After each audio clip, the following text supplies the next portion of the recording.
నమస్కారం అండి. భగవద్గీతలో నేడు 13వ అధ్యాయము క్షేత్రజ్ఞ విభాగ యోగమునందు 34వ శ్లోకము తాత్పర్యం వివరిస్తున్నది మీ విజయభాస్కర్. యథా ప్రకాశయత్యేకః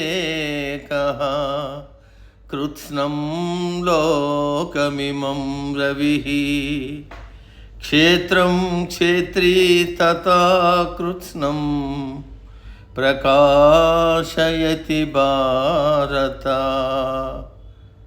తాత్పర్యం: ఎలాగైతే సూర్యుడు ఒక్కడే భూమండలాన్ని, ఇతర గ్రహమండలాలను, చంద్రుడు మొదలగు ఉపగ్రహాలను ప్రకాశింపజేస్తున్నాడో, అలాగే సకల జీవరాశుల క్షేత్రములలో ఆత్మస్వరూపుడుగా ఉన్న పరమాత్మ సమస్త క్షేత్రములను ప్రకాశింపజేస్తున్నాడు.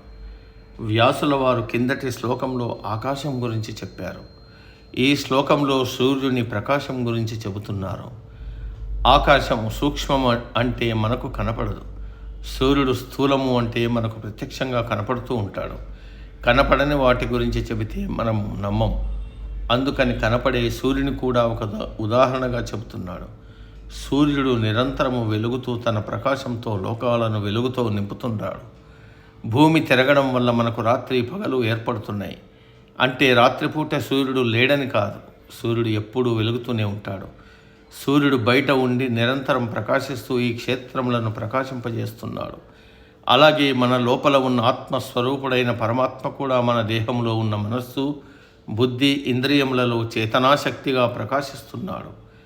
ఎలాగైతే సూర్యుడు గంగాజలంలోనూ, మురికి నీటిలోనూ, పవిత్ర స్థలంలోనూ, అపవిత్ర స్థలములలోనూ సమానంగా తన వెలుగును ప్రకాశింపజేస్తూ కూడా దేనికి అంటకుండా ఉంటాడో, అలాగే పరమాత్మ ఆత్మస్వరూపుడుగా అందరి శరీరాల్లో, అంటే సన్మార్గులు, దుర్మార్గులు, జంతువులు, పక్షులు మొదలగు జీవరాశుల్లో ప్రకాశిస్తున్నా దేనికి అంటుకోడు.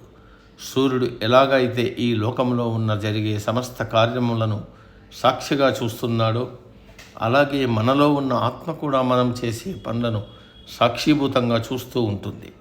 కాబట్టి మనకు బయట ఒక సాక్షి, లోపల ఒక సాక్షి, ఇద్దరు సాక్షులు ఉన్నారు. ఎవరూ చూడటం లేదని మనం ఏ పని చేసినా ఈ ఇద్దరు చూస్తుంటారు. కాబట్టి మనమందరం ఎవరూ చూడడం లేదు కదా అని అడ్డమైన పనులు చేయకుండా చాలా జాగ్రత్తగా ఉండాలి. అందుకే సూర్యుడిని లోకసాక్షి, ఆత్మని మనస్సాక్షి అని అంటారు. నేటికి సమాప్తం. తదుపరి శ్లోకం రేపటి రోజు. సర్వే జన సుఖినో భవంతు. అందరూ బాగుండాలి, అందులో మనం ఉండాలి.